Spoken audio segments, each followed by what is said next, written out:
July 9th, 2022. I walked out of the town of Eureka, Montana to continue on the third section of my westbound through hike of the Pacific Northwest Trail. This stretch would cover about 56 miles from Eureka to the remote settlement of Yaak, Montana, where I had sent a resupply box to pick up on my way to Bonners Ferry, Idaho. Leaving through the Riverside Park, the trail follows the Tobacco River towards the Kootenai River, on which sits the reservoir of Lake Kootenai. The PNT uses a lovely bit of trail that was converted in 2005 from part of the old Great Northern Railway. Some of this track was abandoned when the Libby Dam was constructed in 1968, which is the dam that created the Lake Kootenai Reservoir. Heading through Cottonwood River bottom, the trail gives rich glimpses of life alongside water, before heading through shrublands, cultivated fields, and pine forests. Some of the locals here by the Tobacco River. First cows on trail. Hey cows.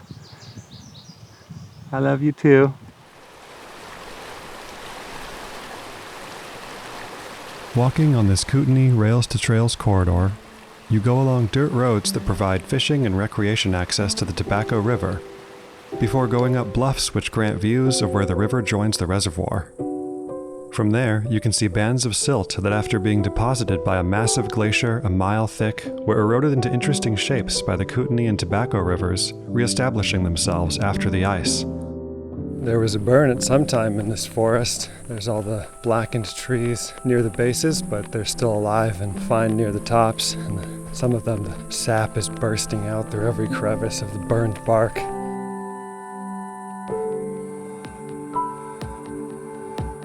After 6 miles or so, you reach Rexford, a tiny town that had to be relocated here when the Libby Dam was built. In Rexford, you can stop at the Frontier Bar for a meal before continuing to the Abeyance Bay Marina. I had a BLT and a cold smoke. Yeah, that was a nice dark beer made in Montana. And had a side salad, of course. Heading back out now to do one last little section of trail before I walk on Highway 37 for a while. Signs in the area suggest that someday the trail might be extended to reach the bridge over Lake Kootenai further south, and I certainly hope that it is, because for now, what's next is 9 miles on paved roads to the Mount Webb trailhead, 7 of which are on Highway 37.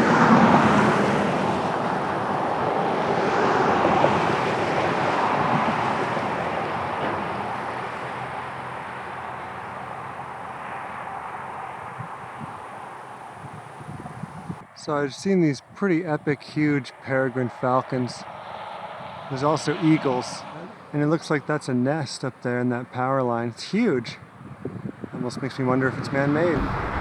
The road walk on Highway 37 is going just fine so far. Thankfully, there's a little bit of a shoulder and plenty of grassy spots on the side to just walk in whenever there's oncoming traffic. So far, so good.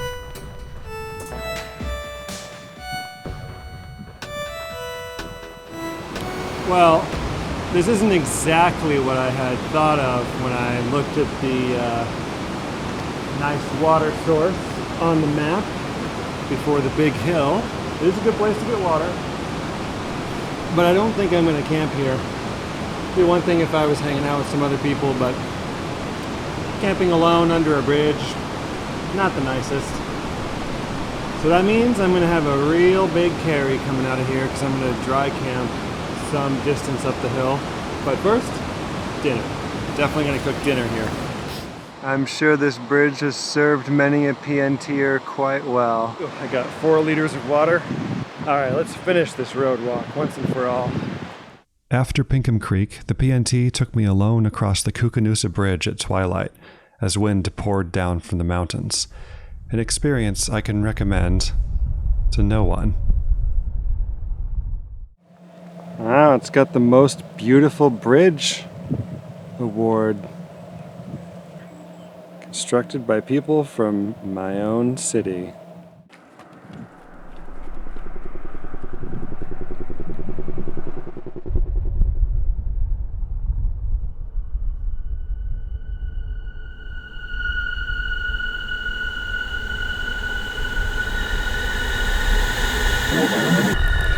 Okay, walking across the Kookanusa Bridge may have been the creepiest thing I've done in a while.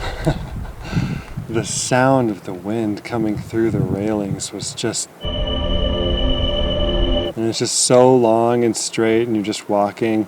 And as I was walking, I just sort of got this feeling like, what if I turned around and there was some figure standing at the other end? You know, some like pure black figure. Oh man, that sound. I'm glad to be done with this bridge.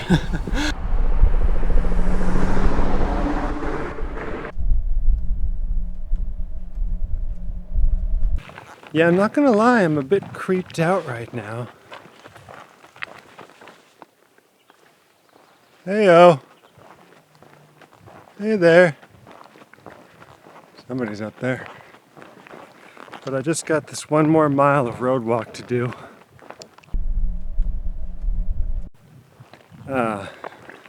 One more mile of road walk, then I'll be at the trailhead. And there should be a spot like point something miles up the hill.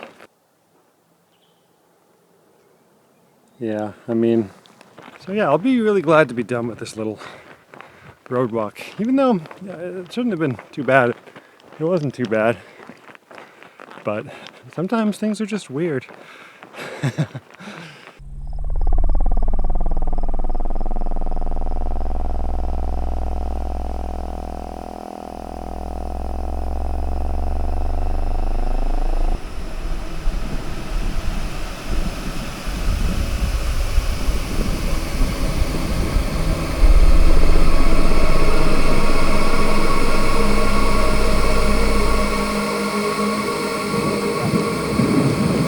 Yeah, let's get to camp.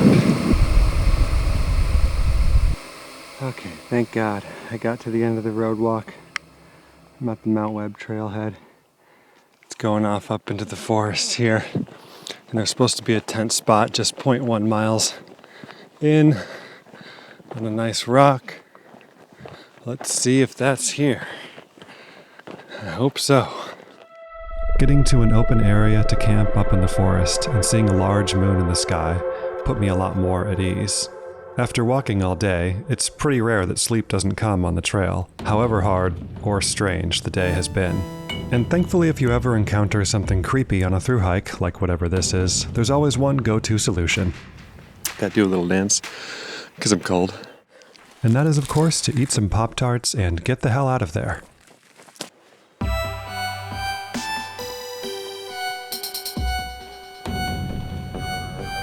From my campsite in the morning, I had around 3,300 feet of elevation gain to climb to the top of Mount Webb, and at least in the wet weather, I wouldn't be overheating while doing it.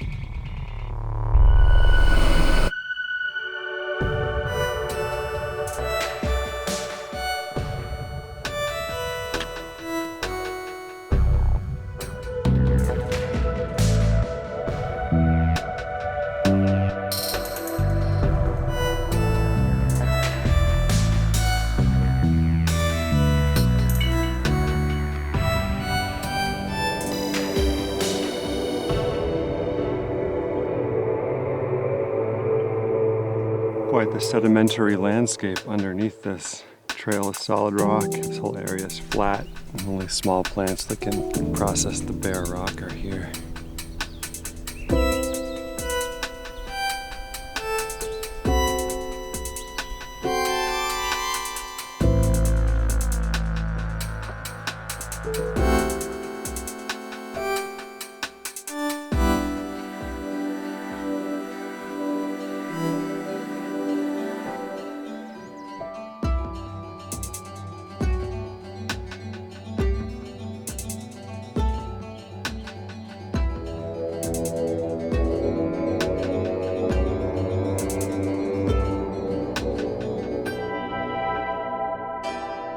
At the top of Mount Webb, there's an old lookout which can actually be rented for the night. This means it's not so much open to thru-hikers, but when I arrived, the two people staying there, two nice ladies from Spokane, were happy to let me look around.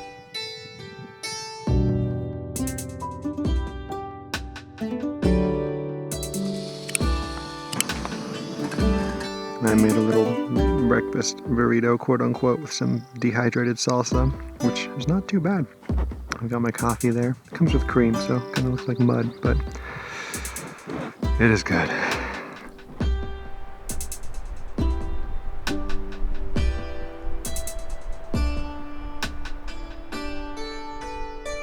After the Mount Webb lookout, the Pacific Northwest Trail heads west through the Purcell Mountains.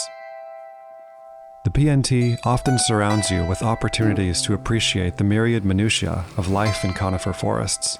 To walk towards or away from the sun all day on an east-west trending trail also puts the forest into an interesting visual context. Everything is neatly visible when the sun is behind you in the morning, and then in the afternoon and evening, it can feel like you're swimming through an ocean of life, with all the foliage creeping up over the trail, brushing your ankles as leaves and needles above shimmer.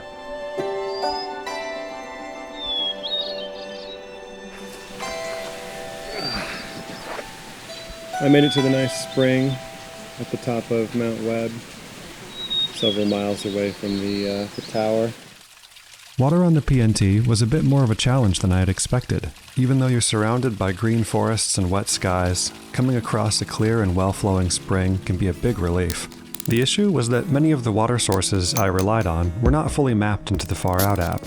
Often I only knew they would exist because of comments in that app, which then had me worried about the accuracy of those comments. And there are a surprising abundance of 5 to 10 mile stretches of trail with only one source, which, when combined with a big hill to climb, can mean you need to be paying close attention and make good decisions. I've been seeing more signs of bears now, ever since that spring. Sunlight's been cutting in and out today.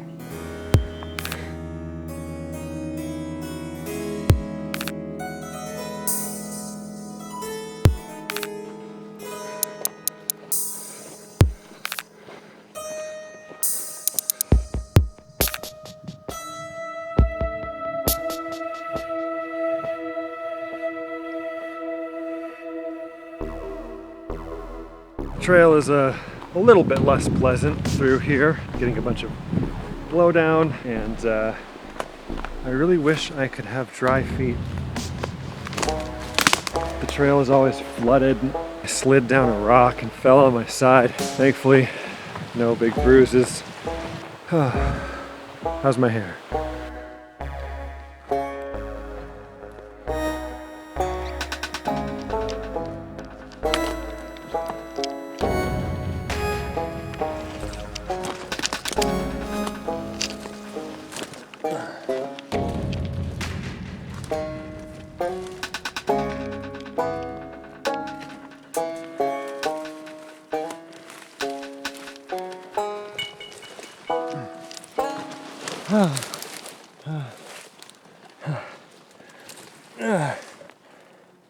Fucking A, man.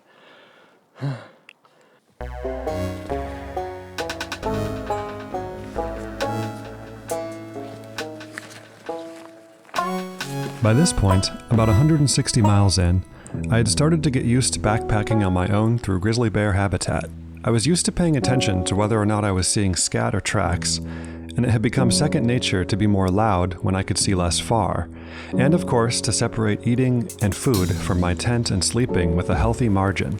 I used an ursack along with odor-reducing plastic bags, and quite enjoyed that it gave me a peace of mind from rodents as well as bears, and was easier to set up than a full bear bag hang. Usually I would cook dinner somewhere along the trail and then camp a few miles further along. It can be so good to take a break sometimes. The PNT passes through 4 of the 6 grizzly bear recovery ecosystems that were established by the U.S. Fish and Wildlife Service in the 90s to focus efforts on saving America's grizzly bear populations. Beyond these artificial boundaries, the 400 easternmost miles of the Pacific Northwest Trail are places you might encounter a grizzly bear. Grizzly bear populations can be dramatically affected by how humans conduct themselves nearby. The PNTA is a great source of information, and rangers at Glacier National Park give hikers an excellent primer on how to act in places grizzly bears live. Hopefully, with enough hiker awareness, the PNT will never become a negative impact on such an impressive and iconic part of the natural world.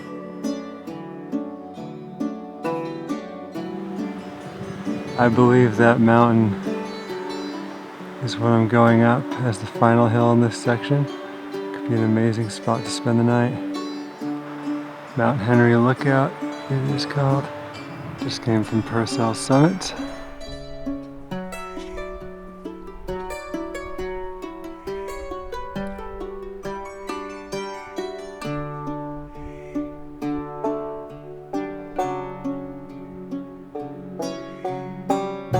There was a spring to collect admittedly somewhat gross water from just before the final climb to the lookout tower on top of Mount Henry. Time for the final push to the lookout to see who is gonna be there. Could be no one, could be Skylar and Jennifer, could be a fat grizzly bear.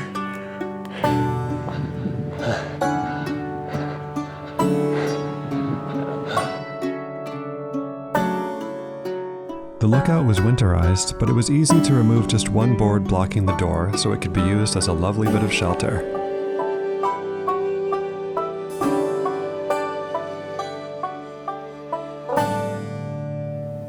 All right, I am all set up in here just about.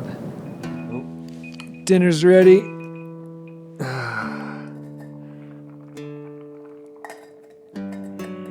Let that sit for a little bit.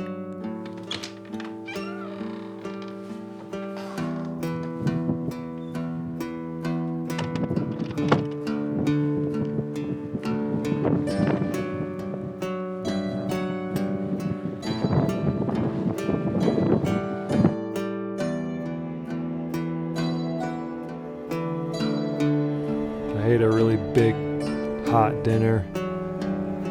Oh, it was good. And it's really cold up here, so I've got all my layers on. I'm all bundled up. There's a deer outside that has been looking at me. I'm drinking tangerine tea. I'm looking out and seeing an orange and turquoise sunset.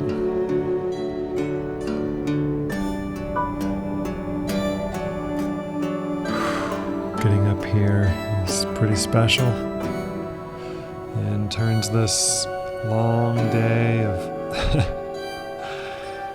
struggling through the green hills into something with a really nice endpoint.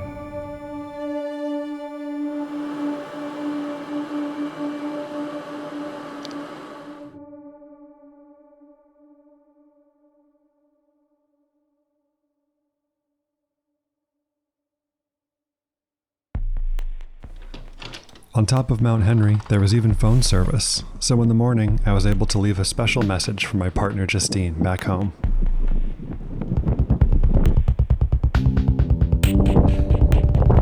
Happy birthday!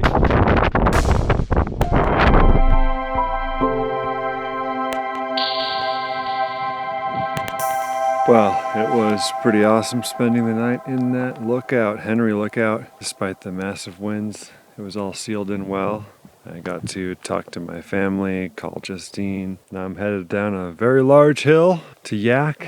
Not sure how long it'll take me, which road I'll try and hitch in at, but beautiful morning, beautiful evening.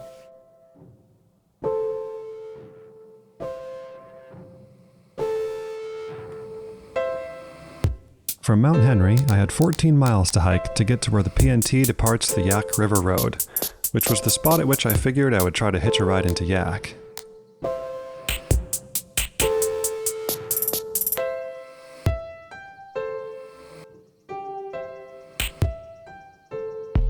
Walking past all these bear grass just feels for some reason sort of like a sign that's like, keep going. Good job. It's pretty beautiful. Heading downhill from Mount Henry, the PNT takes you through some heavily logged land, towards Vinyl Creek and Turner Falls.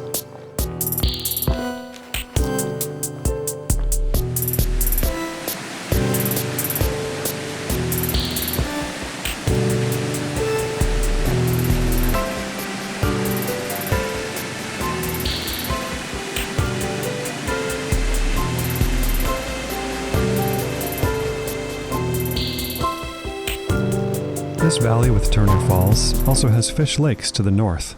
From there, the PNT cuts straight up Bunker Hill for one last rugged mountain to climb before finally descending into the valley in which the tiny settlement of Yaak sits. Cannot slack in my way in the Yaak. Cannot slack on my way in the Yaak. Cannot slack on my way in the Yaak.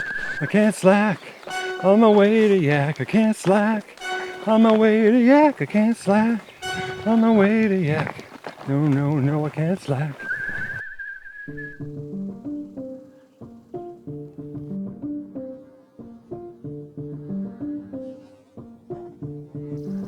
Oh, look. That's where I was just a few hours ago. All the way down.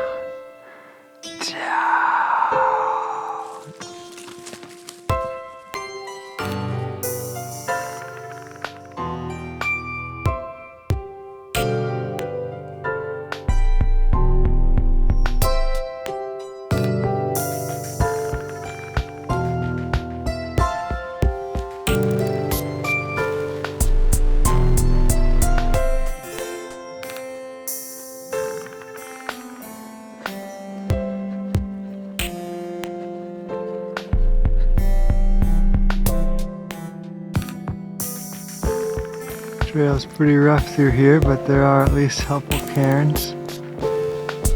Pretty tough on the ankles.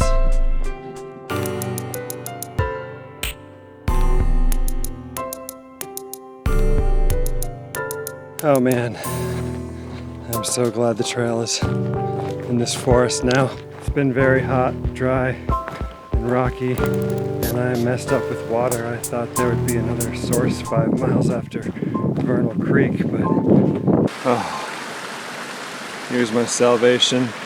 It was so cool and shaded and rainy yesterday, and today it's just been blasting hot, which has been really nice because it finally feels like summer. But I also sweated a ton as I was up on that ridge. Kept like telling myself to wait to get water, you know, it's like sweating onto my pack. So thankfully I stopped here, drank a ton of water, ate a bunch of food. I can hopefully do these last few miles into Yaak relaxed.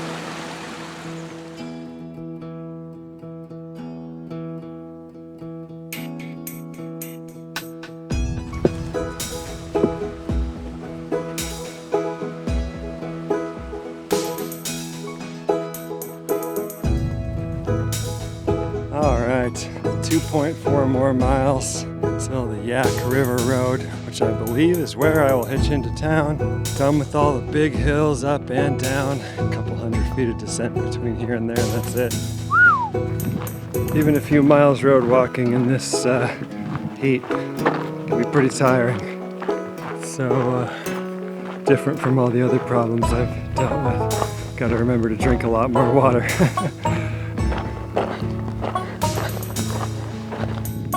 First buildings of Yaak.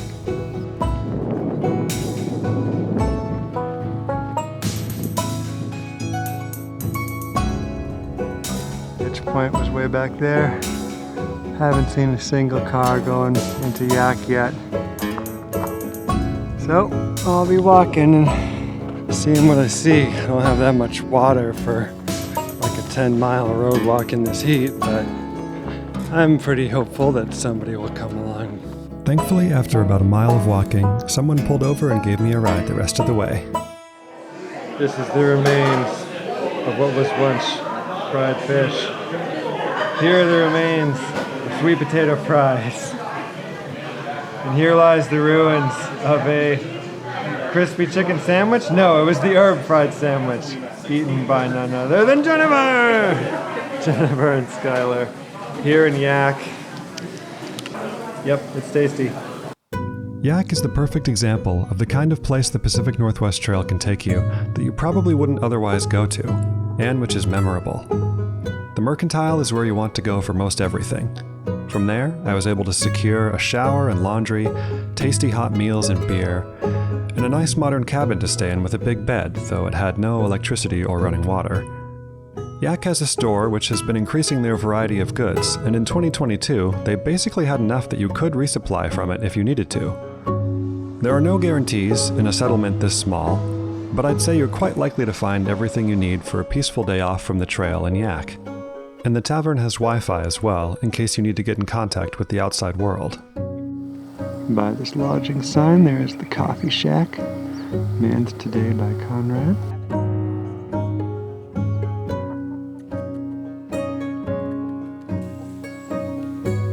Yeah. My neighbor raised chickens. They're super cute. The atmosphere in Yaak, with the river meandering through the valley, is just unique. I've never been to a place quite like it. And I'm down Mystery Lane. I gotta try and relax and do these sections a little bit slower with more food so that I can sort of treat my body right and not need the zeros as much and try and find my groove on this trail. So after a restful day off in Yaak, I headed back to the trail to continue on to Bonners Ferry, Idaho. got a ride right back to where I hitched a ride from. Back on the PNT official track. Oh, and there's the rain.